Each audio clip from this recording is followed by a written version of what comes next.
Hello mga ka-friends! A day in my life as a chubby mommy na may 3 anak na babae. Taga Bicolini. Ngayon nga mga ka-friends ay gagala tayo at may pupuntahan na naman ang ka-friends nyo. Shoutout pala sa mga kasama ko mga ka-friends at 5 motor nga kami na magkakasama sa araw na yan. Lagi nga kaming nasa likod ni Mr. mga ka-friends para maging alalay ng 4 na kasama namin na nauuna. Pasensya na kayo mga ka-friends, nahirapan ako mag-voice over kasi feeling ko may nakabara sa lalamunan ko. May kinain kasi ako hapon at parang hindi ko siya nalunok mga ka-friends. Ang kasama ko pala ngayon dyan mga ka-friends ay si GR na mag-asawa at si Big Big. Ang kapatid ko na mag-asawa si May at ang kapatid ko si Jovelyn at ang jowa niya at ang ate ko at ang driver niya ay yung ka-friends natin na galing Maynila na umuwi dito sa ating probinsya. Pupunta nga tayo mga ka-friends sa Danau Lake kasi gusto namin doon mapuntahan kahit maulan, pero salamat sa Panginoon kasi hindi umulan nung pumunta kami doon. Kaway-kaway pala sa mga kasama ko.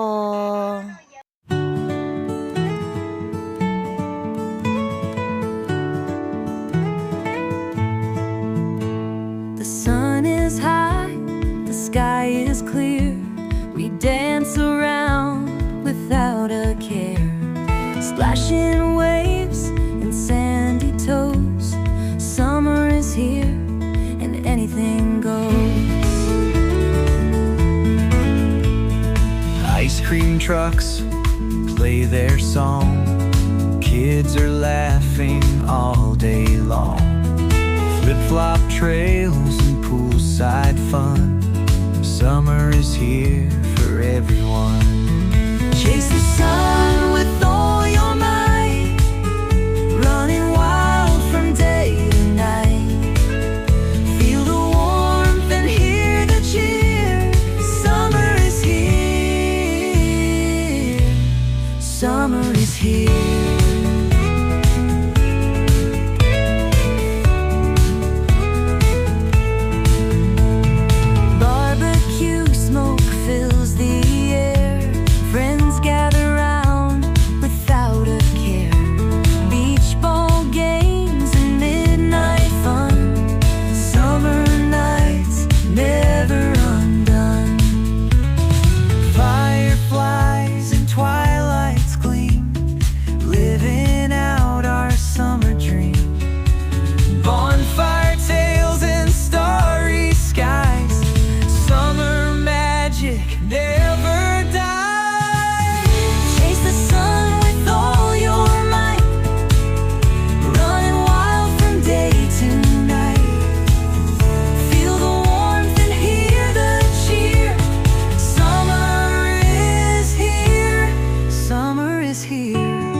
Fireflies and twilights gleam, living out our summer dream.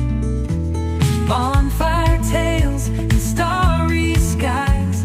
Summer magic never dies. Chase the sun with all your might, running wild from day to night. Feel the warmth and hear the cheer.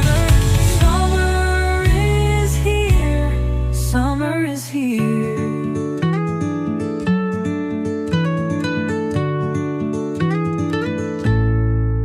Andito na nga tayo mga ka-friends at nakarating na nga kami sa Danau Lake. Napakaganda talaga dito. Napaka-peaceful mga ka-friends. Peaceful.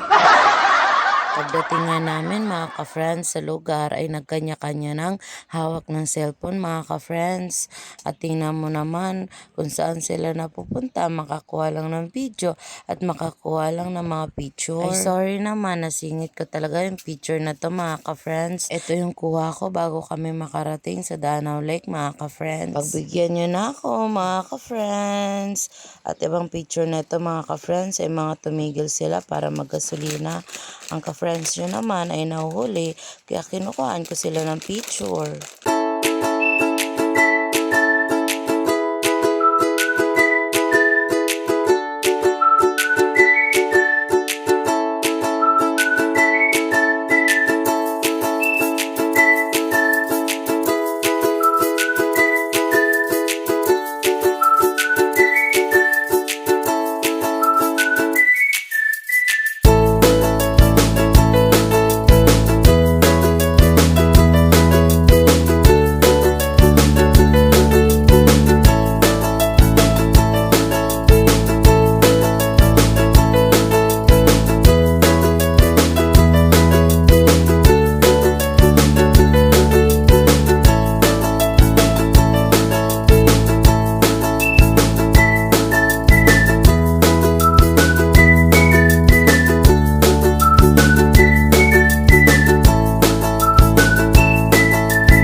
Dami ko palang nakuha mga picture mga ka-friends at lahat nga sila nandyan para picturean ko. Pagpasensyahan nyo na mga ka-friends, ngayon lang ako ulit makakapag-upload kasi ayos na yung CapCut ko. Don't worry mga ka-friends, lagi na ako mag-edit para may update akong video para sa inyo. At baka sa isang araw maayos na yung boses ko mga ka-friends, mawala na nga yung bara na aking kinain na hindi nalunok. Oh no!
nga kami niyan mga ka-friends at tutuloy nga kami ng buhi para manginain mga ka-friends.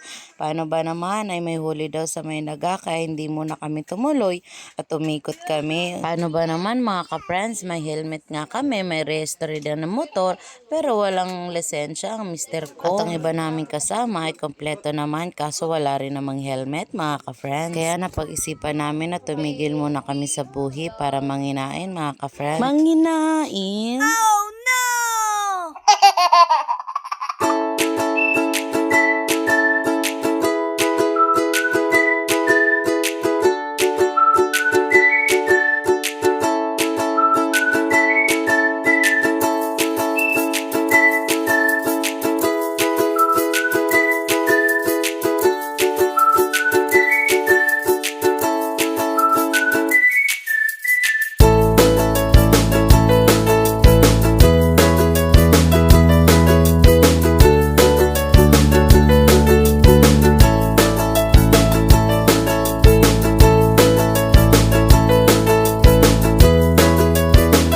Hindi ko na pala nakuhaan mga ka-friends yung pagpunta namin ng buhi at pagpunta namin sa may simbahan para doon na lang kami magpalipas ng oras para makauwi na rin kami para wala na ring huli sa may naga. Hanggang dito na lang mga ka-friends. Salamat sa panonood. Bye-bye!